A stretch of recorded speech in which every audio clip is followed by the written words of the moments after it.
నశించిపోతున్నటువంటి ఆత్మల కొరకు ఆయన భారం కలిగి దేవుని గురించి ఆయన అందరి కోసం సహాయం చేయమని ముఖ్యంగా నాయన ఇంకా రావాల్సిన బిడ్డలు ఆయన వారందరూ కూడా ఆయన మరి త్వరగా సహాయం చేయమని మేమందరం కూడా ఆయన మరి సమయాన్ని పాటించే బిడ్డలుగా ఉంటాయని సహాయం చేయమని ఎప్పుడు వెళ్తున్నామో అన్నీ మీరు చూస్తున్నారు ఆయన మాకన్నా ముందు మీరు వచ్చి మీ సన్నిధిలో ఉంటున్నారు ఆయన గమనించింది ఆయన దేవునికి భయపడి వాక్యానికి లోబడి ఆయన అన్నిటికీ మీద ఆయన భయభక్తులు కలిగి ఉండే బిడ్డలుగా ఉన్నాను సహాయం ఇచ్చామని మరి ముఖ్యంగా మాకు కావాల్సిన ఆత్మీయ ఆహారం ఆయన బహుళ ఇచ్చామని ఈ వాక్యం ద్వారా మాతో మాట్లాడిన ఆయన ఈ వాక్యం ద్వారా మమ్మల్ని గర్తించండి ఆయన ఈ వాక్యం ద్వారా ఆయన మా హృదయాలను మేము సరి చేసుకుంటే వాక్యాన్ని మాకు దయచేయమని మరి ముఖ్యంగా దైవజనులు మీరు జ్ఞాపకం చేసుకోండి దాన్ని బలపరచండి ఆయన వారి ద్వారా మాతో మీరు మాట్లాడమని మరొకసారి ఆయన మరి రావాల్సిన బిడ్డలందరికీ త్వరగా రావడం సహాయం చేయమని యేసుక్రీస్తు నామములో మనల్ని కూడా అడిగిపెట్టుకుంటున్నాం మా పాపకి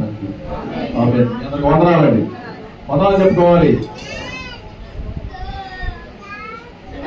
చెప్పుకోమని చెప్పు మనకి అందరు చెప్తారు నాకు కాదు నేను కూడా చెప్పుకోవాలి. సరే మనం ఆదివారం సంఘ పెద్దల యొక్క క్వాలిఫికేషన్స్ అర్హతల గురించి మాట్లాడుకున్నాం. మీకు ఏమైనా అర్థమవుతుందా అసలు నేను చెప్పిన పాఠం? అయ్యా పురుషులారా స్త్రీలారా, ప్రతి పురుషుడి విజయం కనుక ఒక స్త్రీ ఉంటుందంట. మీ భర్తలో సంఘ పెద్దలు అవ్వాలని మీరు భార్యను ప్రోత్సహించాలండి. వాళ్ళని విజయం వెనకే కాదు, విజయంలో కూడా ఉండాలి. సంఘ పెద్ద అవ్వాలంటే ముందు సంఘ పెద్ద భార్య కూడా ఆ పెద్దరికం అలవాట్లు రావాలి. తల్లిలాగా సంఘ బిడ్డలందరూ చూసుకునే మనస్తత్వం ఉండాలి. కొన్ని గొర్రెలు కొమ్ములతో పొడిచే గొర్రెలు కూడా ఉంటాయి, వాటిని కూడా బాగా చూసుకోవాలి. అర్థమంతా సంఘం పెద్దగా అంటే అదేదో పదవి అనుకుంటున్నారా, అది పరిచర్య అని. అందుకే 3వ అధ్యాయం 1వ వచనంలో ఏమన్నాడు? తిమోతి పత్రిక 1వ అధ్యాయంలో చదవండి. ఎవడైనాను అధ్యక్ష పదవిని ఆశించినాడు. అది మీలో ఎవరు ఆశించట్లేదండి. అధ్యక్ష పదవి ఆశించాలంట. అధ్యక్ష పదవి ఆశించాలంటే ఏం చేయాలి? సగం పాటలు అయిపోయాక రావాలి, సగం వాక్యం అయిపోయాక రావాలి. అలాంటి వాళ్ళు మాదిరిలో పెట్టుకుంటారా? అధ్యక్షుడు అంటే ముందుండి నడిపించేవాడు. సో ముందుండి ఎవరైతే ప్రారంభ ప్రార్థన చేసి నడిపించుతారో అధ్యక్ష స్థానంలో కూర్చొని అతను అధ్యక్షుడు. అలా ఉండాలని మీరు ఎవరు అనుకోవట్లా. అనుకున్నాం అనుకో, అమ్మో పొద్దాక అందరికంటే ముందు నేనే వెళ్ళాలని ఎవరు ఆ పదవి అయితే ఆశించట్లా. ఆదివారం శ్యామ్ గారు, పేదరి గారు ఆశీర్వాదం గారు అన్నాడు. పేదరి గారు ఆశీర్వాదం గారే కాదు, మనలో దానియేల్ గారు ఉన్నారు, ఇంకా సత్యనారాయణ గారు ఉన్నారు, అప్పారావు గారు, ఇంకా 50 years దాటిన వాళ్ళు ఉన్నారు. ఇవాళ రావాలి రోహన్ గారు కానీ కొంతమంది. సో ఏజ్ ఒకటే కాదండి, అర్థమైన తల నడిచిపోతే చాలా ఈ క్వాలిఫికేషన్స్ అన్నీ ఉండాలి. అధ్యక్ష పదవి అంట. అధ్యక్షుడిగా ఉండాలన్నవాడు ఎలా ఉండాలి? అందరికీ మాదిరిగా ఉండాలి. అంటే అందరికంటే ముందు ఆరాధన ఉండాలి. నేను అందుకే 2 ఏళ్ళు నేను స్టడీ చేస్తా. ఎవరైతే ఆరాధనకు అందరికంటే ఫస్ట్ వస్తారో ఆ 2 ఏళ్ల తర్వాత వాళ్ళని అప్పాయింట్ చేస్తానండి ఎల్డర్స్ కింద.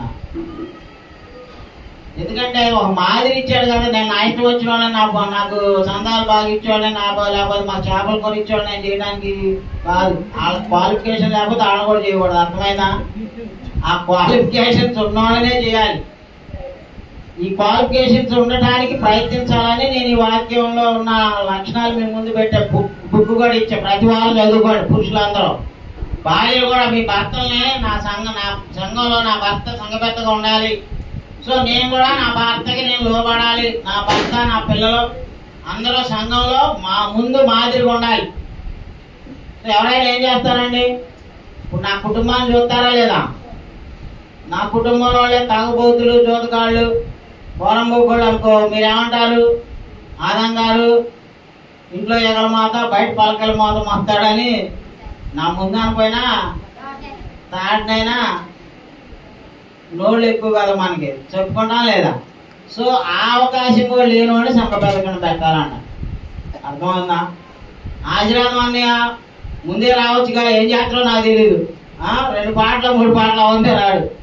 మీరు పెద్దలుగా ఉండాలని మా సంఘం వాళ్ళు కోరుకుంటున్నారయ్యా. మీరు మాకు మాదిరిగా ఉండండి. నిజంగా మనం ఒక వయసులో మన సంఘంలో ఆశీర్వాదం గారు, పేతురు గారు, దానియేలు గారు అని నా వయసులో అనుకుంటా ఉన్నారు. బట్ అదొకటే చాలదు, వయసు పెద్ద ఒకటే చాలదు. They have to lead the church in the model. మాదిరికరమైన విధానంలో నడిపించాలి. అందుకే అన్నాడు అధ్యక్ష పదవి. ఆ అధ్యక్షుడు ఇక్కడుండి అందరికంటే ముందొచ్చి నడిపించేవాడు. సంఘంలో ఉన్న వాళ్ళందరితో ఆత్మీయ స్థితిగతుల్ని అబ్జర్వ్ చేసేవాడు. ఏ గొర్రె ఎలాగా ఉంటుంది, ఏ గొర్రె విశ్వాసంలో బలహీనరాలైపోతుంది, ఏ కుటుంబంలో ప్రార్థన భక్తి జీవితం తగ్గిపోతుంది, ఇవన్నీ చూసుకొని వారమంతా కూడా సంఘాల గురించి స్టడీ చేసి సంఘం కొరకు పని ఆలోచించేవాడండి. సంఘబద్ధ అంటే ఏదో ఆదివారం వచ్చి ఆమెనని వెళ్ళిపోయి మీ వ్యాపారాలు, మీ వ్యవసాయాలు, మీ పనులు, మీ ఉద్యోగాలు చూసుకుంటే ఇక్కడ కుదరదు. సంఘబద్ధ అంటే he must lead in everything. ప్రతిరోజు సంఘం గురించి ఆలోచించాలి. ప్రతిరోజు సంఘంలో ఉన్న సభ్యుల గురించి బోధకుడితో కలిసి డిస్కస్ చేసి ఎవరు బలహీనలైపోతున్నారు, ఎవరు అవసరతలు ఏంటి, ఎవరికి ప్రార్థన బాధలు ఉన్నారు అని విజిట్ చేయాలి. సంఘబద్ధ అంటే అది. సంఘం యొక్క అధ్యక్షుడు అంటే ఏంటి ఏమా, అదే ఈరోజు తెలుసుకోబోతున్నాం. మొన్న నేర్చుకున్నాను. ఇప్పుడు కూడా సంఘ పెద్ద అంటే పరిచర్య చేసేవాడు నుంచి సంఘ పెద్దలు అవతరిస్తారండి. డైరెక్ట్ గా సంఘ పెద్దలు ఉండరండి. ముందు పరిచర్య నమ్మకంగా చేసిన వాళ్ళే సంఘ పెద్దలుగా పెట్టమన్నాడు. అదే చెప్తున్నాడు. ఈ రోజు 8 నుంచి చదవండియా.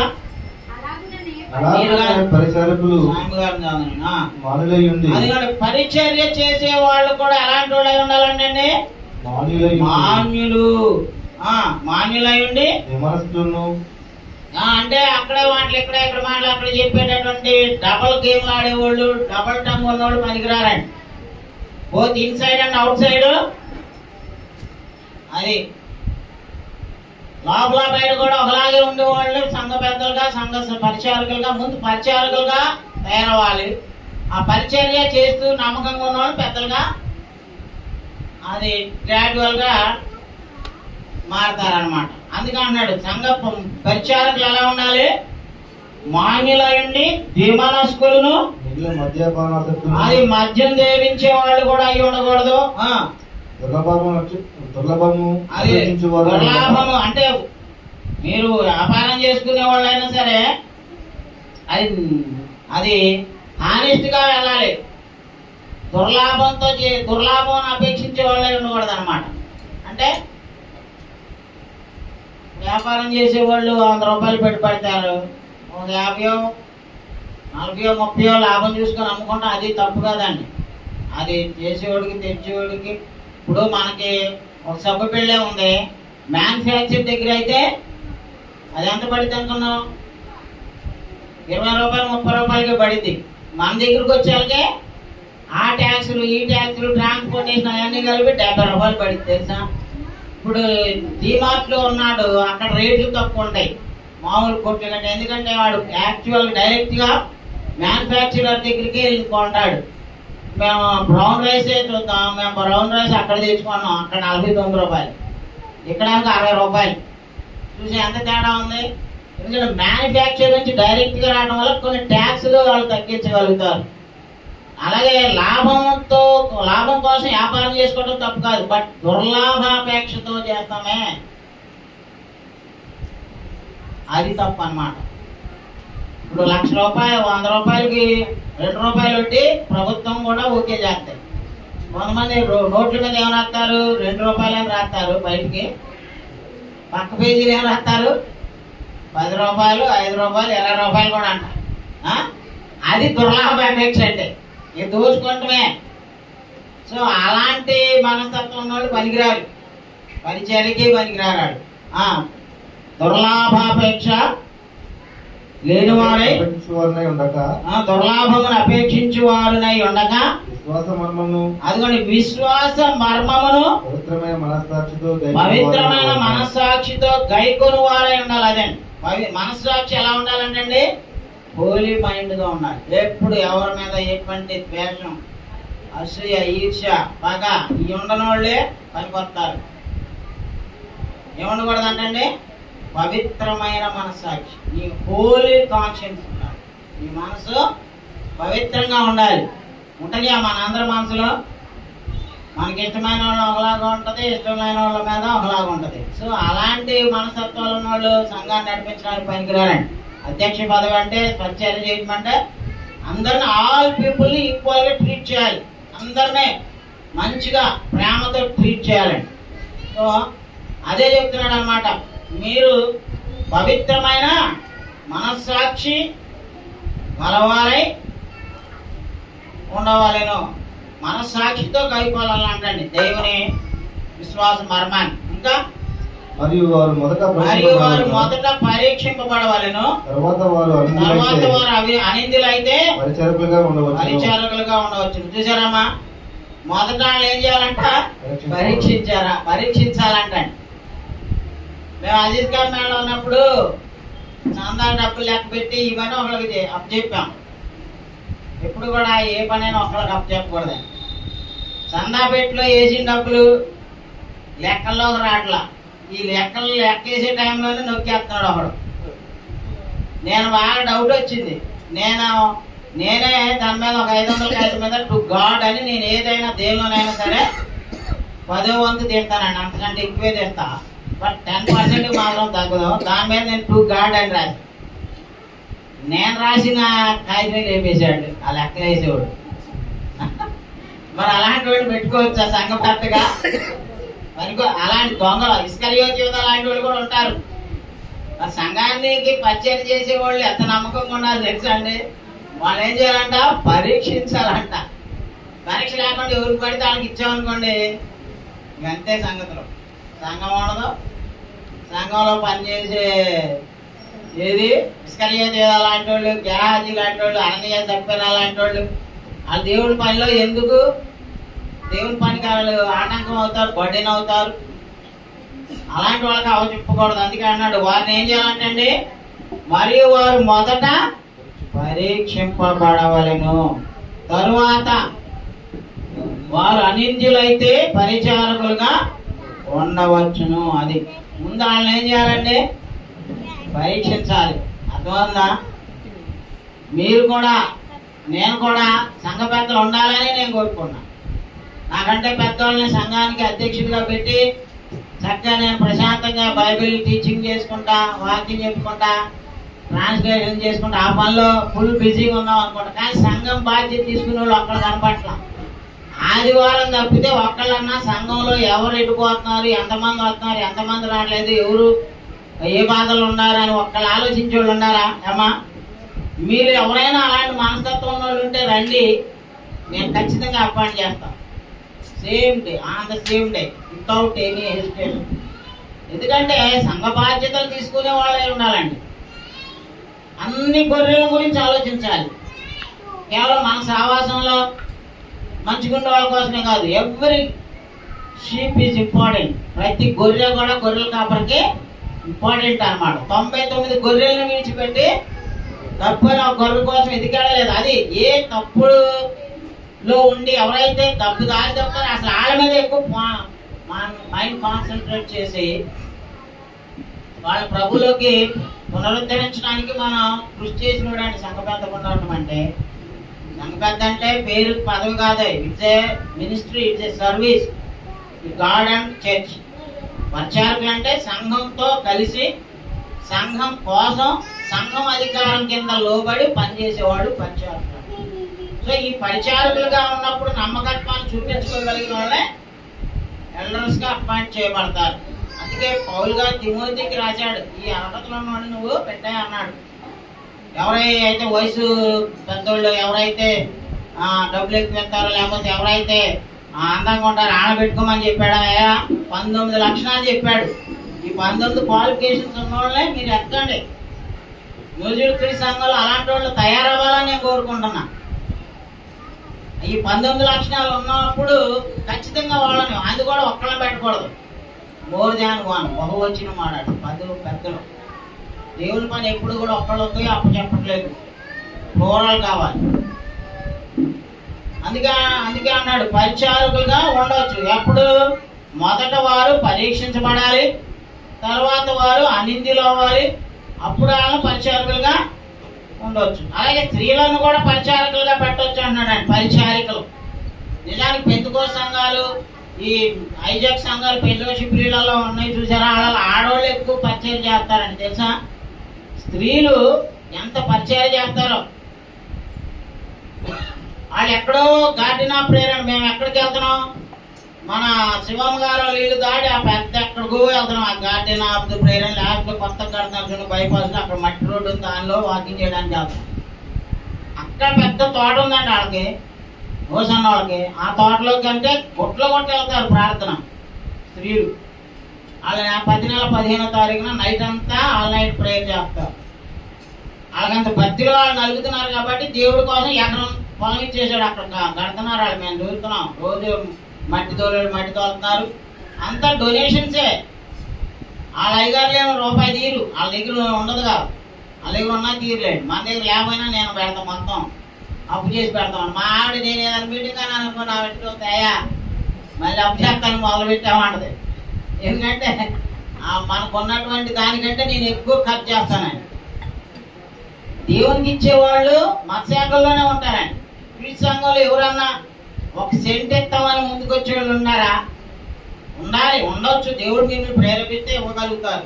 మీకేదేంది, మీరు ఎక్కడ తెచ్చిస్తారులేండి అనుకుంటే ఉన్నవాళ్ళు ధనవంతులందరూ మత్స్యాకుల్లోనే ఉండాలండి. ధనవంతులు అందరూ విగ్రహారాధికుల్లోనే ఉంటారు. 1000 కోట్లు ఇచ్చాడండి ఒకడు ఎక్కడ తిరుపతిలో. ఎందుకంటే ఆ వ్యాపారస్తులు వాళ్ళందరూ అటే ఉంటారు. ఈ సంఘంలోకి సత్యం తెచ్చుకొని వచ్చేసరికి అక్కడికి వచ్చారు కానీ డబ్బులు అయిపోతాయి. ఈ సంఘంలోకి వచ్చాక డబ్బులు అయిపోతాయి. ఇక్కడ మనం ఏమి ఇయడానికి ఏముండవు. సో ముందు వాళ్ళు అసలు భక్తులా కాదా, దేవుడు ప్రేమించే వాళ్ళ, అసలు వాళ్ళ మనసాక్షి మంచిదేనా కాదా అని ముందు పరీక్షించాలంట. Then later they have to be appointed. ఇంకా ఏం చెప్తున్నాడయా? అటువలే పరిచర్య స్త్రీలను మాన్యులై, అది స్త్రీలు ఏం చేయకూడదంటండి, గొండేలు చెప్పకూడదంట. వాళ్ళ మీద వీళ్ళ మీద వాళ్ళకి, వాళ్ళ మీద వీళ్ళ మీద తీసుకొచ్చి మళ్ళీ బోధకుడు సేవకుడు కూడా చెప్పకూడదు. ఎవరిలోనే తప్పు ఉందంటే ఆడితోనే డైరెక్ట్ గా గద్దించి చెప్పు. మంచి ఉందనుకో అందరి ముందు చెప్పు, చెడు ఉందనుకో పర్సనల్ గా అతనికే చెప్పాలి. మనం అటు చేయం, రివర్స్. పక్కనోడి మీద నిందలు మోపి చెప్పమంటే బాగా చెప్తాం, మంచి మాత్రం చెప్పం. మనం ఎంత సహాయం చేసింది, మీరెంత ఆదుకున్నది, ఇవన్నీ ఏదైనా చిన్న ఇష్యూ జరిగిందనుకో ఆ చిన్న ఇష్యూ మీదే మైండ్లో ఉంటుంది. కానీ ఇన్నేళ్లుగా చేసుకుంటూ వచ్చిన మంచి సహాయ సహకారాలు ఇవన్నీ పోతాయి. ఇక అప్పటి నుంచి బాగా వేషం శత్రువులాగా ఉంటాం. సో అలాగ ఉండకూడదు అనమాట. అందుకే కొండాలు చెప్పేవాళ్ళు కూడా పరిచయం చేయడానికి పనికిరారు. ఇంకా మితానుభవం గలవారును, మితానుభవం గలవారును, అన్ని విషయములలో నమ్మకమైన వారై ఉండాలి. స్త్రీలు కూడా పరిచయం చేసేవాళ్ళు కూడా నమ్మకమైన వారై ఉండాలి. ఇప్పుడు రాజేశ్వరం చైర్స్ అని అందరిని అడిగి డబ్బులు పోగు చేసింది. ఆడికంటూ ఇంకొక 1000 ఎక్కువ వేసి చేసుకొనిద్ది. వాళ్ళ ఇంట్లో వాళ్ళకే కాదు, మీరు ఇచ్చినవి చాలేదనుకో వాళ్ళు ఇంకొక 1000 అలాంటి కూడా పోగు చేసిద్దాం. ఈ రేకుల షెడ్ తీసి స్లాబ్ వేయాలనుకుంటున్నామండి. మీరు అందరూ అట్లా పోగు చేయండి. మీ చుట్టాల దగ్గర ముందు మీ ఫ్యామిలీ తరఫున ముందు నిర్ణయించుకోండి. మొన్న ఆదివారం సోదరి శైలజ గారిని మేము అక్కడ దింపుతుంటే సంగీతరావు నేను వెళ్తున్నాం కారు ఎక్కించుకొని, సిస్టర్ అనంతరం అయ్యగారు మన రేకుల షెడ్ తీసి స్లాబ్ వేయండి, నేను నా ఫ్యామిలీ తరఫున 50,000 ఇస్తాను అయ్యా. ఫస్ట్ అందరికంటే ముందు అయ్యా అందా లేదా సంగీతం? ఆ ఒక్క ఫస్ట్ అందరికంటే ముందు ప్రామిస్ చేసిందండి. నాకు చాలా ఆనందంగా ఉంది. అలా ఆయన కూడా మళ్ళీ క్రైస్తవుడు కాదు, ఆయన మళ్ళీ అన్యుడే. కానీ వీళ్ళు ముందు వచ్చారు. నేను నా ఫ్యామిలీ తరఫున 50,000 ఇస్తానని ఆమె ముందు వచ్చిందండి. చాలా సంతోషంగా ఉంది. ఎందుకంటే నమ్మకమైన వాళ్ళు, దేవుడు ప్రేమించే వాళ్ళు ఉంటారు. మళ్ళా కూడా మీరు కూడా అలా ఒక తీర్మానం చేయండి. ప్రభుదాసులు వచ్చే ఆదివారం నాడు అలా రేకుల షెడ్ పడేసి 2 అంతస్తులు కడతారంట. కిందేమో పార్కింగ్, పైన ఏమో ఆరాధన. 15 లక్షలు టార్గెట్ పెట్టుకున్నారంట. వాళ్ళ సంగతులే, వాళ్ళందరూ ఇంటికి చేసేవాళ్ళే. వాళ్ళే పోగు చేసుకొని కట్టయ్యా అని చెప్పి ప్రోత్సహిస్తున్నారంట. అయ్యా అలా ముందుకు వచ్చిందనుకో, మనం కూడా మన సంఘంలో కూడా అలాంటి నాయకులు కావాలి. ఇప్పుడు మీరు పెద్దలాగా ఉండాలనుకుంటున్నాం కదా మేము. మీరు ముందు ఇనిషియేట్ తీసుకొని ఆ డబ్బులు మీకైతే దగ్గరుండి కట్టి ఈ రేకుల షెడ్ పడేసి స్లాబ్ వేయండి, నేను కూడా నా ఫ్యామిలీ తరఫున 5 లక్షలు ఇస్తా, కట్టించండి. మనకు కూడా కింద పార్కింగ్, పైన స్లాబ్కి తీసుకోండి. ఆశీర్వాదం గారు, పేదలు గారు, మీ ఫ్యామిలీస్ మీరందరూ ముందుకు రండి. మీరందరూ కూడా స్త్రీలు, పురుషులు అందరూ ముందుకు వచ్చి ఎంతసేపు 3 ఏళ్ళకుండా మందిరం అయిపోతుంది. చెప్పి ఆదివారం దొరికి ఆదివారం 12 గంటలు దాటితే ఎవరు మన అడ్రస్ దొరుకుతామమ్మా. అది అందుకే మనది ఇట్లా బడి ఎడుతుంది. దేవుడు స్తోత్రం, ఈ సంవత్సరం వర్షాలు ముందే వచ్చింది కాబట్టి ఎలాంటి వాళ్ళై ఉండాలంటే అన్ని విషయములలో నమ్మకమైన వారునై ఉండవలెను. పరిచారకులు ఏకపత్ని పురుషులను తమ పిల్లలను తమ ఇంటి వారిని బాగా ఏలువారునై ఉండవలెను. అదండి, తమ పిల్లలను తమ ఇంటి వారిని బాగుగా, అంటే వాళ్ళ ఇంట్లో అన్యులు ఎవరు ఉండకూడదు. ఇక 15 ఏళ్ళు దాటిన వాళ్ళందరూ బాప్తిసాలు పొంది క్రైస్తవులై ఉండాలి. సంఘ పెద్ద భార్య, సంఘ పెద్ద పిల్లలు ముందు అందరూ కూడా మారు మనసు పొందిన వాళ్ళే, బాప్తిసాలు పొందిన వాళ్ళే, క్రమంగా బైబిల్లో ఎదుగుచూ వాక్యానుసారంగా జీవించే వాళ్ళై ఉండాలి. పరిచారకుల భార్యలు, పరిచారకుల పిల్లలు ఎలాంటి వాళ్ళు అయి ఉండాలంటండి? తమ పిల్లలను తమ ఇంటి వారిని బాగుగా ఏలువారిని ఉండవాలని. పరిచారకులు అయి ఉండి ఆ పనిని బాగుగా నెరవేర్చిన వారు మంచి పదవిని సంపాదించుకొని క్రీస్తు యేసునందలి విశ్వాసమందు ధైర్యము గలవారయ్యుందురాలి. పరిచర్య గురించి, డీకన్స్ గురించి, డీకన్షిప్ గురించి రాయా సాయి రాంకొచ్చే బోళని కుర్చీలు ఖాళీ ఉంటాయి. ఇప్పుడు యేసు ప్రభువారే అసలైన పరిచారకుడిగా మనకు కనపడుతున్నాడండి. ఆయన ఎందుకు వచ్చాడో మత్తయి సువార్త 20:20 చూడండి. యేసు ప్రభువారి కంటే గొప్పోళ్ళు ఎవరైనా ఉన్నారా మనలో? ఏమా ఆయన ఏం చెప్తున్నాడో వినండి. ఆయన ఏం చెప్తున్నాడో నేర్చుకుంటే మనలో ఎవరో కూడా గర్వించే అవకాశం ఉండనే ఉండదండి. చూడండి 25 నుంచి చదవండి. కనుక యేసు తన యొద్దకు వారిని పిలిచి అన్ని జనులలో అధికారులు ప్రభుత్వము చేయదనియు వారిలో గొప్పవారు వారి మీద అధికారము చేయదనియు మీకు తెలియను. మీలో అలా ఉండకూడదు. మీలో ఎవడు గొప్పవాడై ఉండకూడను. అది మీలో ఎవడు గొప్పవాడై ఉండకూడను వాడు మీ పరిచారకుడై ఉండాలి. అది ముందు పరిచర్యగా చేయగలిగినోడే పెద్దగా మాట్లాడాలి. It's leadership through service. పరిచర్య చేస్తూ ఉండే నాయకత్వం, పరిచర్య చేసే నాయకత్వం. ఆజ్ఞలు జారీ చేసేవాడు సంఘానికి పెద్దగా కానీ పరిచారకుడు కానీ పనికిరాడు. It's not a ruling, it's a leading. ఇది మందకు మాదిరిగా ఉండి నడిపించే నాయకత్వం అన్నమాట. అదే చెప్తున్నాడు, మీరు అలా ఉండకూడదు. మీరు ఎవడు గొప్పవాడై ఉండకూడను వాడు మీ పరిచారకుడై ఉండవలెను. మీలో ఎవడు ముఖ్యుడై ఉండకూడను వాడు మీ దాసుడై ఉండగోలేను. అది సంఘ పెద్దలు అంటే అందరికీ దాసులాగా మారిన వాళ్ళేనన్నాడు. అర్థమవుతుందా? అందరితో తల్లో 4 లాగా ఉండాలి. అందరూ ప్రేమించబడాలి, అందరినీ ప్రేమించాలి, అందరితో సాఫ్ట్ గా డీల్ చేయాలి.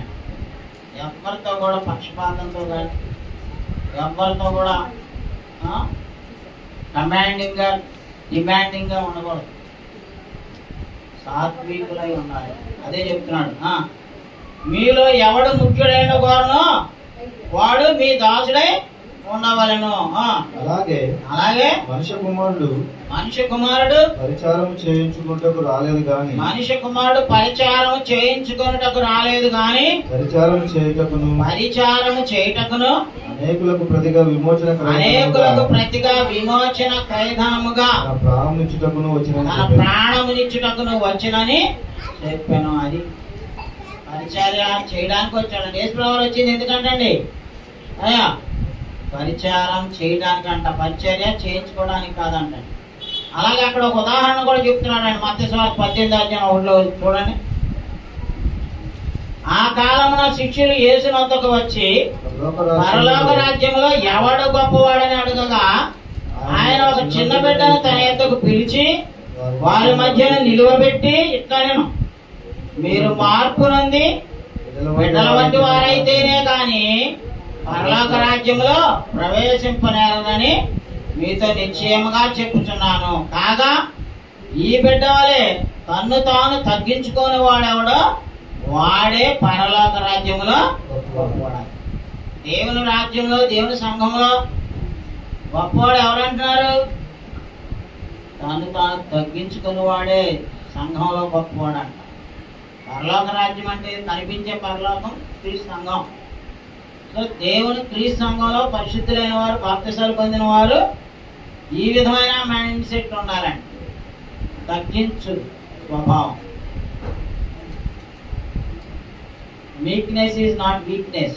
అర్థమవుతుందా? సాఫ్ట్ గా ఉండటం వల్ల పెద్దగా అది పెద్ద బలహీనతో చేతగానోడు అనుకుంటున్నారా మీరు? యేసేపుని వ్యభిచారం చేయడానికి ఒక పొతేపర్ భార్య రెచ్చగొట్టింది. ఆడు మగోడు కాడని పారిపోయాడా? ఏమా నీతి తప్పకూడదని పాపం చేయడానికి లొంగకుండా పారిపోయాడు. అది అర్థమవుతుందా? ఆయన అది బలహీనత అంటారా? పాపానికి లొంగిపోయేవాడు బలహీనుడు, పాపాన్ని ఎదిరించి నిలబడగలిగినాడు బలవంతుడు. సో ఇక్కడ సాత్వికంగా తను తాను తగ్గించుకొని అందరికీ తల్లో నాలుగులాగా అందరిని ప్రేమించి అందరితో సాత్వికంగా ఉంటున్నాడు అంటే దాని అర్థం క్రైస్ట్ మోడల్. దానికి అర్థం ఎవరో, దానికి మాదిరి ఎవరో? ఏమా క్రీస్తు ప్రభు మన మాదిరి చెప్పారు కదా ఇంత. క్రీస్తు ప్రభు ఇంకో చోట కూడా చూద్దాం. యోహాను సువార్త 13:1-17 మనం చూస్తే యేసు ప్రభువారు శిష్యుల పాదాలు కడుగుతున్నారు. శిష్యుల పాదాలు కడుగుతుంటే పేతురు ఏమన్నాడు? అయ్యా నా పాదాలు కడుగుతాయ్యా, నువ్వు ప్రభువే, నేను నీ దాసుడిని, నాకు కడగొద్దా అన్నాడు. ప్రభు ఏం చెప్తున్నాడు చూడండి 13:6 ఇట్లు చేయొచ్చు. సీమోను పేతురు వద్దకు వచ్చినప్పుడు అతడు, ప్రభువా నీవు నా పాదములు కడుగుదువా అని ఆయనతో నేను. అందుకు యేసు, నేను చేయుచున్నది ఇప్పుడు నీకు తెలియదు గాని ఇక మీదట తెలుసుకుందువని అతనితో చెప్పగా, పేతురు నీవెన్నడూ నా పాదములు కడగరాదని ఆయనతో నేను. అందుకు యేసు, నేను నిన్ను కడగని ఎడల నాతో నీకు పాలు లేదనెను. సీమోను పేతురు, ప్రభువా నా పాదములు మాత్రమే గాక నా చేతులు నా తల కూడా కడుగుమని ఆయనతో చెప్పారు. సరే, పేతురు పాదాలు కడగడానికి ప్రభు వారు వచ్చారండి. ఇలాగా శిష్యులు పాదాలు కడిగిన గురువు కూడా ఉన్నాడా? ఉన్న వాళ్ళు సన్నాసులు, స్వామీజీలు ఉంటారు, వాళ్ళ కాళ్ళకు మొక్కుతుంటారు. మన ప్రైమ్ మినిస్టర్, ముఖ్యమంత్రి వీళ్ళందరూ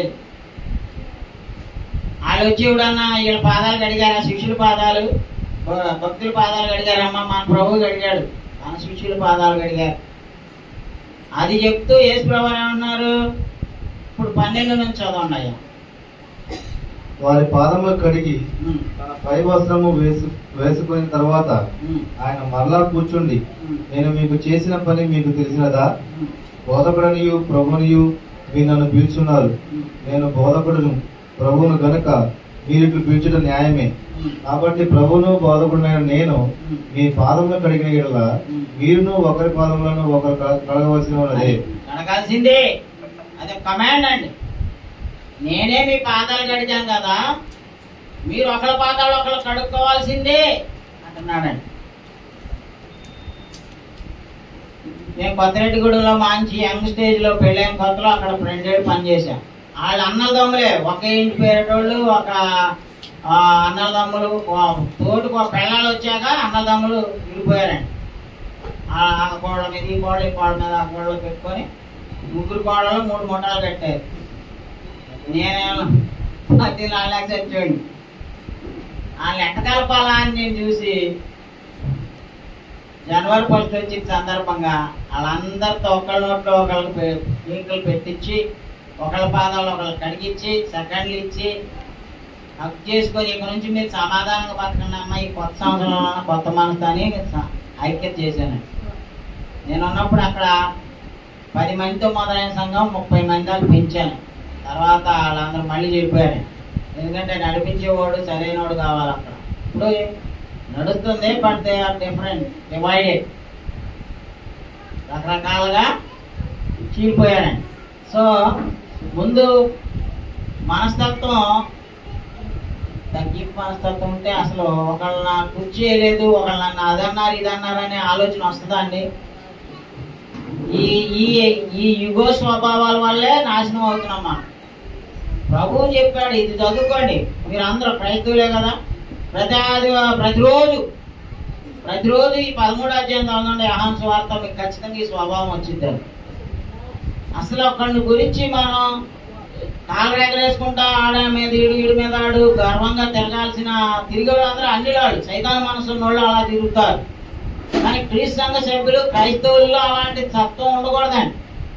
అందుకే ప్రభు గారు ఏం చెప్తారండి, నేను మీకు చేసిన ప్రకారము మీరును చేయవాలని మీకు మాదిరిగా ఎలాగో చేసి తిని. దాసుడు తన యజమానుని కంటే గొప్పవాడు కాడు, పంపబడిన వాడు తను పంపిన వాని కంటే గొప్పవాడు కాడని మీతో నిశ్చయంగా చెప్పుచున్నాను. ఈ సంగతులు మీరు ఎరుగుదురు గనక వీటిని చేసిన ఎడల మీరు వేటిని చేయాలంటున్నాడండి యేసుప్రభు గారు? దీనత్వంతో, తగ్గింపు స్వభావంతో, ఒకళ్ళ పాదాలు ఒకళ్ళు కడిగేటటువంటి తత్వం ఉండాలి. అర్థం ఉందండి? యేసుప్రభు దగ్గర నుంచి నేర్చుకోవాల్సినది పరిచర్య చేయడం అంటే ఏంటి? మనం దాసుడిగా తగ్గించుకోవాలి. యేసుప్రభు వారు చూడండి ఒకసారి ఫిలిప్పీ పత్రిక 2వ అధ్యాయం చెప్తున్నాడు, ఆయన దాసుని స్వరూపం ధరించుకున్నారు అంటున్నాడండి. సరే, ఎంత గొప్ప మాట వాడాడు యేసుప్రభు కోసం. చదవండి 5 నుంచి. క్రీస్తు యేసునకు కలిగిన ఈ మనసు మీరును కలిగి ఉండుడి. ఆయన దేవుని స్వరూపం కలిగిన వాడై ఉండి దేవునితో సమానంగా ఉండటం విడిచిపెట్టకూడని భాగ్యమని ఎంచుకోలేదు కానీ మనుషుల పోలికగా పుట్టి దాసుని స్వరూపం ధరించుకొని తను తానే రిక్తునిగా చేసుకున్నాడు. ఏం స్వరూపం ధరించాడమ్మా?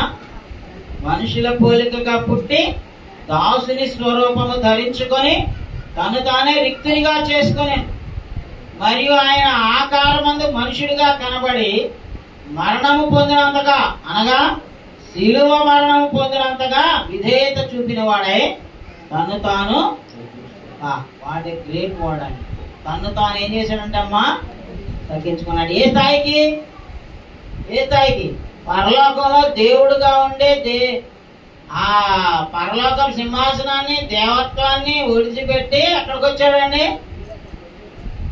దాసుని స్వరూపం ధరించుకొని తను తాను శిష్యుల పాదాలు కడిగే స్థాయికి తగ్గాడు.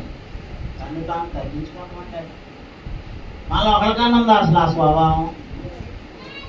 ఉంటేనండి, నాకుందాయా ఆ స్వభావం? నువ్వు చెప్పిన 10-19 క్వాలిటీస్ పరిశుద్ధాత్ముడు చెప్పాడు కదా, 1 తిమోతి 3వ అధ్యాయం 1 నుంచి. అవన్నీ ఉంటే ఖచ్చితంగా ఇవాళ అపాయింట్ చేసేస్తాం.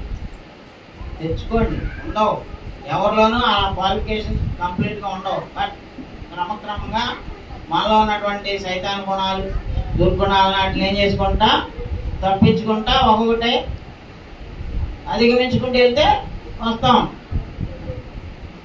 7 ఏళ్ళ నుంచి రాస్తున్నాడండి మా కేసు సివిల్స్ ఎగ్జామ్. ఎప్పుడు రాసినా టాలీ 6 మార్కుతో పోయింది, నీళ్ళు 1 మార్కు 6 మార్కుతోనే పోయింది. ఇందాక పొద్దున్న ప్రార్థన చేసి పంపిస్తున్నా.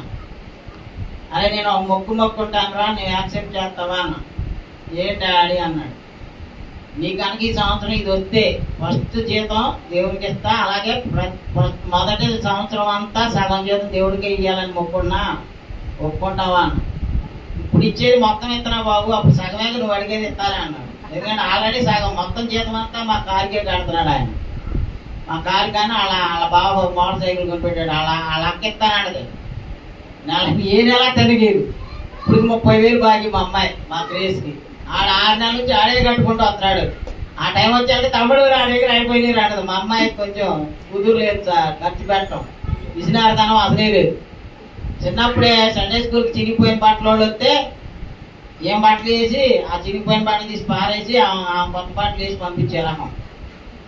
ఎప్పుడు చూసిన ఆడ అన్నాడు, నేను ఇప్పుడు ఫుల్ జీతం నీకే కాదా బాబు ఇచ్చేది, నువ్వు అడిగేది ఇంత పెద్ద జాబ్ వస్తే సగమే కదా ఇస్తానులే అన్నాడు. కాబట్టి మనము దేవుని పని చేయడానికి ఒక త్యాగం చేయాలి, ఒక డెసిషన్. ఆ మాట నోట్లో నుంచి వచ్చింది నాది. నిజంగా మా అబ్బాయికి ఉద్యోగం వచ్చా నేను ఇలేదనుకో, నేను అంతకంటే ఎక్కువ నష్టపోతాను. అవునా కదా? దేవుడితో అసలు మొక్కకూడదు, అసలు మాటే రాకూడదు. దేవుడికి ఏదైనా చేస్తానని మొక్కని చేయలేదనుకో ఎక్కడ కొట్టాలో అక్కడ కొడతాడు.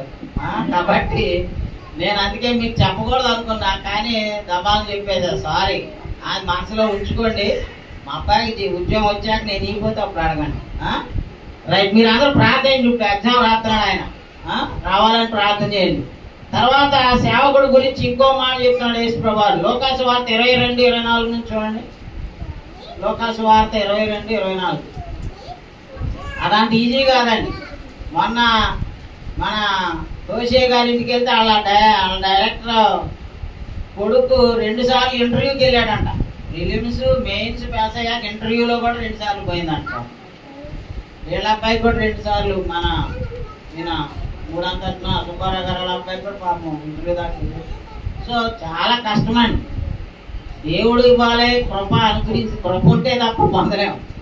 సో అందుకే దేవుడిని అడగండి. మీరు కూడా నా కోసం కాదండి, దేవుని పని కోసమే మిమ్మల్ని ప్రార్థన చేయమని కోరుతున్నా. 22:24 చూడండి. తమలో ఎవడు గొప్పవాడుగా ఎంచబడునో, అది తమలో ఎవడు గొప్పవాడుగా ఎంచబడునో అను వివాదము వారిలో పుట్టక ఆయన వారితో ఇట్లా నేను అన్ని జనులలో రాజులు వారి మీద ప్రభుత్వం చేయుదురు, వారి మీద అధికారం చేయువారు ఉపకారాలు అనబడుతురు. మీరైతే అలా ఉండరాదు. మీలో గొప్పవాడు చిన్నవాని వలెను అధిపతి పరిచారకుని వలెను ఉండవలెను. గొప్పవాడెవడు భోజన పంక్తిని కూర్చుండువాడా పరిచర్య చేయవాడా పంక్తిని కూర్చుండువాడే కదా. పంక్తిని కూర్చుండువాడే కదా. అయినను నేను మీ మధ్య పరిచర్య చేయువాని వలె ఉన్నాను. పరిచర్య చేయువాని వలె ఉన్నాను అన్నాడండి. అది యేసుప్రభువు ఎలా జీవించారమ్మా? భూలోకంలో ఉన్నప్పుడు దాసుల్లాగా, పరిచర్య చేసేవాళ్ళలాగా శిష్యుల కాళ్ళు కడిగాడండి ఆయన. మన మురికి పాదాలు ఎదురుడి కడగమని నువ్వు కడుగుతావా? ఎప్పుడైనా బామ్మర్దులు బావకాళ్ళు ఏదో ఆచారంగా సాంప్రదాయ ప్రకారం కడగమంటే కొంతమంది బామ్మర్దులు కాళ్ళు ఏం కడగమంటే పారిపోతారు. అవునా? మా ఇద్దరు కొడుకులు కడిగారండి. వాళ్ళ ముందే మేము కడగం అన్నారు. తర్వాత ఇద్దరు కడిగారు, ఒకరికొకరు హెల్ప్ చేసుకొని. ఆ ఒక్కడ భావపాదాలు కడగడానికే మనం ఫీల్ అయిపోతాం కదా. మరి సంఘంలో ఉన్న వాళ్ళు అందరం ఒకరి పాదాలు ఒకరు కడుక్కోవాలంట. ఉందా తగ్గింపు స్వభావం? అదే చెప్తున్నాడు ఇక్కడ. నేను మీ మధ్య ఎలా ఉన్నాను అన్నాడు యేసుప్రభువు. పరిచర్య చేయవాని వలె ఉన్నాను అంటున్నాడు. కాబట్టి సంఘంలో ఉన్నటువంటి మనం ఒకరి పాదాలు ఒకరు కడిగే వాళ్ళుగా ఉండాలండి. అందుకే నిర్గమాకాండం 32-31 చూడండి. మన మోషే గారు ఎంత సాత్వికుడో చెప్తున్నాడు దేవుడు ఆయన గురించి. 32-31 తప్పు చేసిన వాళ్ళని నాశనం చేయకుండా దేవుడికి అడ్డుపడి ఈయన వాళ్ళని బతికిచ్చాడండి. చూడండి. అప్పుడు మోషే యెహోవా యొద్దకు తిరిగి వెళ్ళి, అయ్యో ఈ ప్రజలు గొప్ప పాపం చేసిరి, వారు బంగారు దేవతను తమ కొరకు చేసుకునేది. అయ్యో నీవు వారి పాపమును ఒకవేళ పరిహరించితివా ఏడేళ్ళలో నీవు వ్రాసిన నీ గ్రంథంలో నుండి నా పేరు తుడిచివేయమని బతిమాలుకొనుచున్నాను నేను. అందుకు యెహోవా, ఎవరు నా ఎదుట పాపం చేసినో వారి నా గ్రంథం నుండి తుడిచివేయుదును. ఈయన ఏమంటాడండి? ఎదుటి వాళ్ళ పాపం కోసం నా పేరు అంటే ఈయన అడ్డుపడుతున్నాడండి. వాళ్ళని క్షమించడం అని అనలేక ఆయన కోపం మీద ఉన్నాడు. దేవుడు విగ్రహారాధన చేశారు, బంగారు తోట చేసుకొని అని చెప్పి చంపేస్తాను, నా ఒక్క దెబ్బతో వాళ్ళందరినీ కాల్చేస్తానని బహు రౌద్రంతో ఆగ్రహంతో ఉన్నాడండి. అలాంటి పరిస్థితుల్లో మోషే గారు అడ్డుపడి దేవుడు కోపాన్ని చల్లార్చాడు. నా పేరు తీసేయ్యా, వాళ్ళ కోసం వాళ్ళ మాత్రం క్షమించాయా అని అడ్డుపడ్డాడు. అది సాత్వికం అంటే. సాత్వికం ఉన్నవాడు ఏం చేస్తాడంటే ఎదుటివాడు తప్పుల్ని ఎక్స్పోజ్ చేసి ఒకళ్ళకి 10 మందికి స్ప్రెడ్ చేసేవాడు నాయకత్వానికి పనికిరాడండి. ఎవరి తప్పులైనా మనకు తెలిసినా వాళ్ళని గద్దించి వాళ్ళని కౌన్సిలింగ్ ఇచ్చి వాళ్ళని ప్రభువులో రీస్టోర్ చేయడానికి చూడాలి. కానీ అదొక ఘనకార్యం అన్నట్టుగా సెన్సేషన్ చేసి అందరికి ఒకరికొకరు చెప్పుకుంటా ఉంటారు. That is not correct way. ఒక క్రైస్తవుడిగా సంఘానికి నాయకుడిగా ఉండాలనుకుంటే మనలో ఆ ఇతరుల యొక్క పాపములను స్ప్రెడ్ చేసేవాళ్ళు ఉండకూడదండి. అక్కడే సమస్య పోయేటట్టు చేయాలి. బలహీనతలు ఉంటే వాళ్ళతోనే చెప్పి వాళ్ళనే రీస్టోర్ చేయగలగాలి. అది మోషే నాయకత్వం అండి. మోషే మహాసాత్వికుడు అంటండి. భూమి మీద ఉన్న వాళ్ళందరిలోకి మిక్కిలి సాత్వికుడు ఎవరంటండి? మోషే. జ్ఞాని ఏమో సొలొమోను అయితే మిక్కిలి సాత్వికుడు ఎవరండి? మోషే అంటున్నాడు. సో అది సంఘ నాయకత్వానికి ఉండాల్సిన, పరిచర్య చేయడానికి ఉండవలసిన అర్హత. తర్వాత ఎజ్రా గ్రంథంలో కూడా చూస్తే ఇక్కడ ఎజ్రా కూడా తన పాపముల విషయమే కాకుండా ఇతరులు చేసిన పాపాలకి ఈయన అవి చించుకొని బట్టలు చించుకొని రోజంతా కూడా ఏడుచుకుంటా కూర్చొని వాళ్ళ కోసం దేవుడిని అడుగుతున్నాడు. చూడండి ఒకసారి ఎజ్రా గ్రంథంలో 9వ అధ్యాయంలో. చెరపట్టబడిన వారి అపరాధములు చూచి ఇశ్రాయేలీయుల దేవుని మాటకు భయపడిన వారందరూ నా ఎదుకు కూడి వచ్చిరి. నేను విభ్రాంతి పడి 9వ అధ్యాయం 4వ వచనం చదువుతున్నానండి. 399 పేజీ. విభ్రాంతి నుండి ఏం చేస్తున్నాడు? సాయంత్రం అర్పణ వేళ వరకు కూర్చుంటుని సాయంత్రం అర్పణ వేళను శ్రమ తీరగా నేను లేచి నా వస్త్రమును పై దుప్పటిని చింపుకొని మోకాళ్ళ మీద పడి నా దేవుడైన యెహోవా తట్టు చేతులెత్తి, నా దేవా నా దేవా, నా ముఖం నీ వైపు ఎత్తుకొనుటకు సిగ్గుపడి హీనుడనై ఉన్నాను. మా దోషములు మా తలలకు పైగా తెచ్చి ఉన్నవి, మా అపరాధం ఆకాశమంత ఎత్తుగా పెరిగి ఉన్నది. అందుకని మా పితరులు దినములు మొదలుకొని నేటి వరకు మేము మిక్కిలి అపరాధులం. మా అంత నీతి మంతులు లేరని పరిశీలిలాగా ప్రార్థన చేస్తున్నాడమ్మా. మా పితరుల దినాలు మొదలుకొని అయ్యా మేము అపరాధులం, పాపాత్ములం, దోషులం. They are confessing not only himself. అతను చేసిన దానికే కాదండి, వాళ్ళ పితరులు వాళ్ళ దేశం మొత్తం చేసిన పాపాలని దేవుడి దగ్గర ఒప్పుకొని దేవుడిని ప్లీజ్ చేస్తున్నాడు.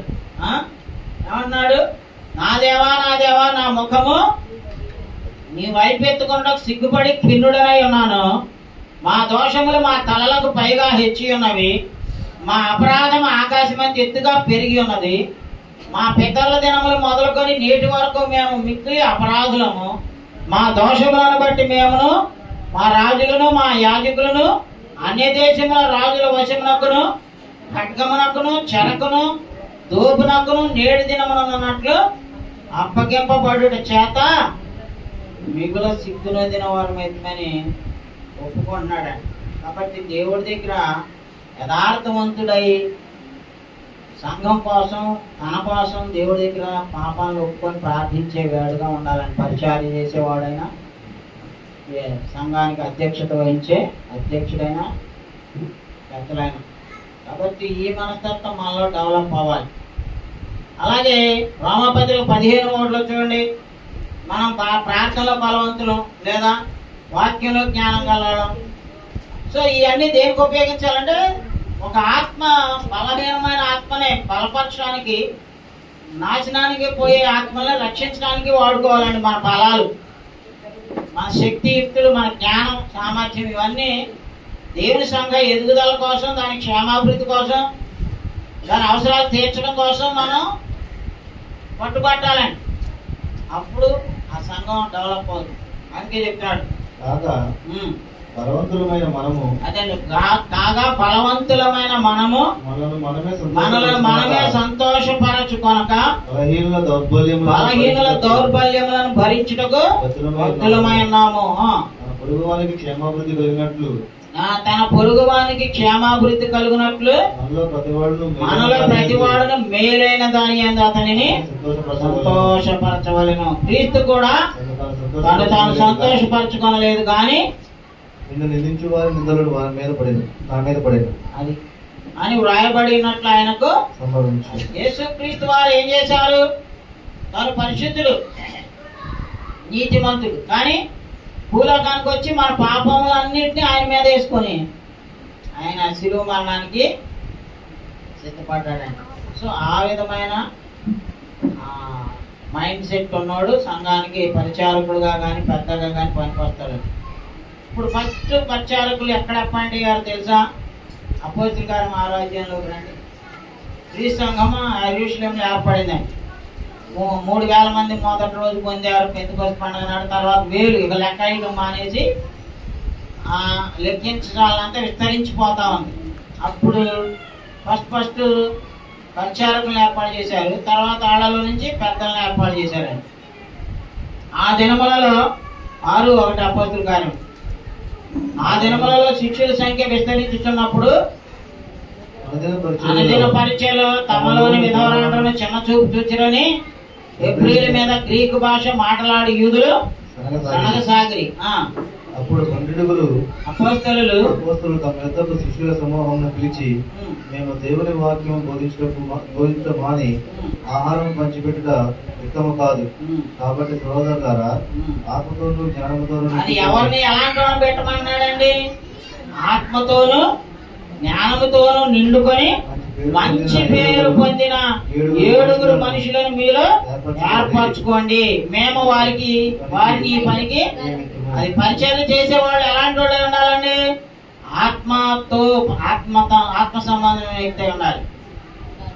లోక సంబంధమైన డబ్బును ప్రేమించేవాడు, డబ్బు కోసం ఆధారపడి తిరిగేవాడు దేవుడు పలికిరాడు.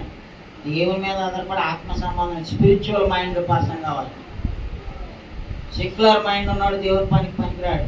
స్పిరిచువల్ మైండ్ ఆత్మతోనూ జ్ఞానముతోనూ నిండుకొని మంచి పేరు పొందాలంటండి. అర్థమైందా? మంచి పేరు పొందిన 7 మనుషులను మీరు ఏర్పరచుకుని మేము వారిని ఈ పనికి నియమించము. అయితే మేము ప్రార్థన ఎందును వాక్య పరిచర్యలందును ఎడతెగక ఇందుమని చెప్పిరారు. ఈ మాట జన సమూహం అంతటికి ఇష్టమైనందున వారు అదిగోండి ఏమి ఎలాంటి వాళ్ళని పెట్టారు? విశ్వాసం లేని వాళ్ళని పెట్టుకోవాలండి. నమ్మకమైన వాళ్ళని నమ్మకస్తులను పెట్టుకోవాలి. అపనమ్మకస్తులను పెట్టుకోకూడదు. సంఘంలో ఏ పని నిర్వహించాలన్నా నమ్మకస్తులను పెట్టుకున్నారు.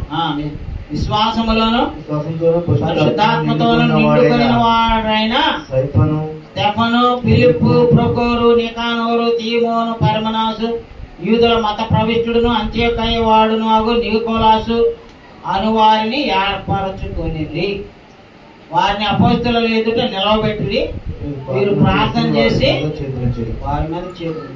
అది అప్పుడు మొదటి డీకన్స్ వీళ్ళు అనమాట. ఫస్ట్ వాళ్ళని ఎలాంటి వాళ్ళని ఎందుకు చేసుకున్నారమ్మా? ఏర్పాటు చేసుకున్నారు. చూస్ చేసుకున్నారు అనమాట. ఎలాంటి వాళ్ళని దేవుని ప్రేమించే వాళ్ళని, సంఘం పట్ల ఆసక్తి కలిగిన వాళ్ళని, ఆత్మ సంబంధమైన వ్యక్తుల్ని, పగ కక్ష కార్పణ్యాలు లేని మంచి వ్యక్తుల్ని, మంచి పేరు పొందిన వాళ్ళని ఎన్నుకున్నారు. సో మీరు కూడా అలాంటిగా తయారవండి. స్త్రీలు కూడా అలాంటిగా తయారవండి. ఖచ్చితంగా నేను ఈ రేకుల షెడ్ తీసి స్లాబ్ వేసే లోపల మన స్లాబ్ వేసుకున్న మొదటి రోజే అపాయింట్ చేస్తాను. పరిచారకులైనా సరే పెద్దలైనా సరే ఈ లక్షణాలు కనపడితే నాకు ప్రజలందరూ కూడా చూస్తే సో ఈ లక్షణాలు కలిగి ఉండాలండి. అంతేకాదు సంఘాన్ని నడిపించేవాడు ఇంకా కలిగి ఉండాలండి. ఆత్మఫలాలు కలిగి ఉండాలి, జ్ఞానం కలిగి ఉండాలి. అంతేకాదు మొదటి దశలో ఇంకా 2:5 నుంచి చూడండి, ముగించుకుందాం. సంఘ పరిచారకులు, సంఘ అధ్యక్షులు ఇలాంటి వారుగా ఉండాలని దేవుడు ఏర్పాటు చేశాడు. మన కుల సంఘ పెద్దలాగా, లేకపోతే పంచాయతీలు చెప్పేవాళ్ళలాగా, లేకపోతే రాజకీయ పార్టీల్లో లాగా, లేకపోతే ఉంటాయి కదా రోటరీ క్లబ్, లేకపోతే ఇంకేముంటాయి లయన్స్ క్లబ్ అని, వాటిలో బాగా డబ్బులు ఉన్న వాళ్ళని పెట్టుకుంటారు ప్రెసిడెంట్ కింద. వాటి కింద సంఘంలో అలాంటి వాళ్ళని పెట్టకూడదు, అలాంటి వాళ్ళే ఉండకూడదు. సంఘంలో సంఘాన్ని నడిపించే వాళ్ళు ఎలాంటి వాళ్ళు ఉండాలండి? సాత్వికులు ఉండాలి, మంచి వాళ్ళు ఉండాలి, దాసులు అయి ఉండాలి, ఆత్మ సంబంధమైన వాళ్ళు అయి ఉండాలి. చదవండి, మొదటి దశలో తీసారా? మీరు ఎరిగి ఉన్నట్టు మేము ఇచ్చకపు మాటలనైనను వినియోగింపలేదు. ఇందుకు దేవుడే సాక్షి. మరి మేము క్రీస్తు యొక్క అపోస్తలులమై ఉన్నందున అధికారం చేయటకు సమర్థులమై ఉన్నను మీ వలనే గాని ఇతరుల వలనే గాని మనుషుల వలన గల గ్రంథం నేను కోరలేదు. అయితే స్తన్యమిచ్చు తల్లి తన సొంత బిడ్డలను గారవించినట్లుగా, అది సంఘ బిడ్డలందరినీ కూడా తల్లి ఎలా తన బిడ్డలను గారవిస్తుందో, ఏమా మీ పిల్లల్ని ఎంత కోపం తెప్పిస్తూ ఉంటారు, ఎంతో ఇసుకిస్తూ ఉంటారు. ఎంత ఇసుకిచ్చినా పిల్లల్ని గౌరవం ఇస్తారా, ముద్దు చేస్తారా, లేకపోతే వాళ్ళని పగబట్టి వాళ్ళని చంపుదామని చూస్తారా? తల్లి పాలిచ్చే తల్లి తన బిడ్డల ఎంత స్వభావం ఉంటుందో, సంఘాన్ని నడిపించే అధ్యక్షులు, పరిచర్యలు చేసే పరిచారకులు అలాంటి వాళ్ళు ఉండాలి. అర్థమైందా? ఏజ్గిరు ఇలాంటివి ఉండాలంట. మరి తెచ్చుకో, అప్పాయింట్ చేస్తాను మీ అందరిని. కొంతమంది 4-5 నాకు కనపడుతున్నారు, వయసులో పెద్దోళ్ళు, ప్లస్ ఈ లక్షణాలు కూడా ఉండాలండి. ఎలా తల్లి తన బిడ్డలను కారణించినట్టుగా. మా ఏజ్కేల్ అంటే మా దగ్గర ఉన్నాడు సామేలు, ఆడికి భయం. ఎలా ఇట్లా చూచాడానికి ఒకసారి ఆడికి దడా పుట్టేది. ఎలా ఏజ్కేల్ వస్తున్నాడు రా అంటే చాలు, ఏజ్కేల్ అంకులు వస్తున్నాడు అని తట్టుకుని. సంఘంలో అట్ట చేయకూడదు అయ్యా. ఇక్కడ ఎప్పుడు సాధువులాగా ఉండాలి, గొర్రె పిల్లలాగా అందరినీ కలుపుకోపోయేలాగా అందరితో సాత్వికంగా బిహేవ్ చేయాలి. అర్థమవుతుందమ్మా? నిజానికి నాకు కూడా లేదు ఆ లక్షణం. బహుశా 10 ఏళ్ళు పోతూ వస్తుంది. మనవన్నాయా, తాతనయ్యా కదా, 3 మనవలయ్యారు. వీళ్ళు 3 మళ్ళీ ఇంకొక 2 ఇస్తే 6 పెంచుకుంటా సాత్వికం అప్పుడు వచ్చుతాం. పెద్దయ్య గారు 90 ఏళ్ళు వచ్చినా రాలేదు. ఆయనకు అసలే లేదు. చిన్న తక్కువైందనుకో ఇక ఉందే. పెద్దగా ఉండాల్సినోడు పెద్ద అంటే సాత్వికము, మంచితనము ఇవన్నీ ఉండాలండి. అస్సలు కోపం అనేదే కనపడకూడదు. ఎల్లర్స్ సంఘ అధ్యక్షులు కానీ పరిచారకులు కానీ ఎప్పుడు స్మైల్, ఎప్పుడు నవ్వుతూ మాట్లాడాలి. ఎప్పుడు ప్లెజెంట్గా మృదువైన మాట ఏం చేద్దామా? క్రోధాన్ని చల్లార్చింది. ఏమ్మా కఠినమైన మాట వేరు కోపాన్ని కూడా. సో సంఘానికి సేవ చేయాలంటే స్తన్యమిచ్చు తల్లి తన సొంత బిడ్డలను గారవించినట్లుగా ఉండేవాడై ఉన్నది. ఇంకా మీరు మాకు బహుప్రియులైంటిరి కనుక మీ అందు విశేషాపేక్ష గలవారమై దేవుని సువార్తను మాత్రము కాక మా ప్రాణములను కూడా మీకు ఇచ్చుటకు సిద్ధపడి ఉంటుంది. అవును సహోదరులారా, మా ప్రయాసము మీకు జ్ఞాపకం ఉన్నది కదా, మా ప్రయాసములు కష్టములు మీకు జ్ఞాపకం ఉన్నది కదా. మేము మీలో ఎవరికైనా భారముగా ఉండకూడదని రాత్రి పగలు కష్టం చేసి జీవనం చేయుచు మీకు దేవుని సువార్త పడించింది. మేము విశ్వాసులైన మీ ఎదుట ఎంత భక్తిగాను నీతిగాను అనింద్యముగాను ప్రవర్తించితేమో దానికి మీరు సాక్షులు. దేవుడును సాక్షి.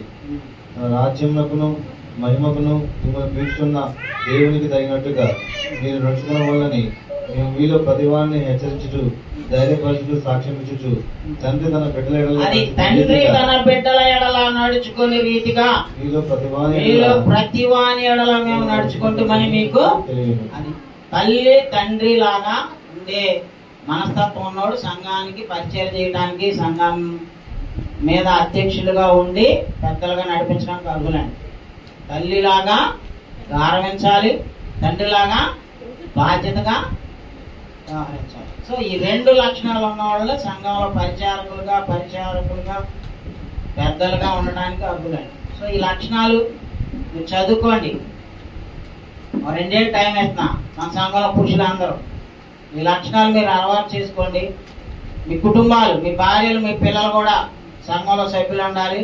వాళ్ళు కూడా అందరికంటే ముందే వచ్చి ఆరాధనలో కూడుకునే వాళ్ళే ఉండాలి. ఈ మోడల్ నాకు కనిపించండి.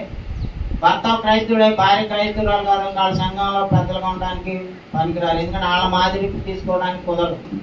భర్త, భార్య, పిల్లలు క్రీస్తు సంఘ సభ్యులై ఉండాలి. వాళ్ళు సంఘంలో బాధ్యతలు తీసుకునే వాళ్ళై ఉండాలి. సంఘంలో ఉన్న వాళ్ళతో తల్లి బిడ్డల ఎలా వ్యవహరిస్తూ అలా వ్యవహరించే వాళ్ళుగా ఉండాలి. తండ్రి తన బిడ్డల ఎలా బాధ్యతగా ఉంటాడో ఆ బాధ్యతగా ఉండేవాడై ఉండాలి. సో తల్లి తండ్రి మనస్తత్వం ఉన్న వాళ్ళని మీలో ఎన్నుకుందాం. Thank you. వందనాలు. God bless.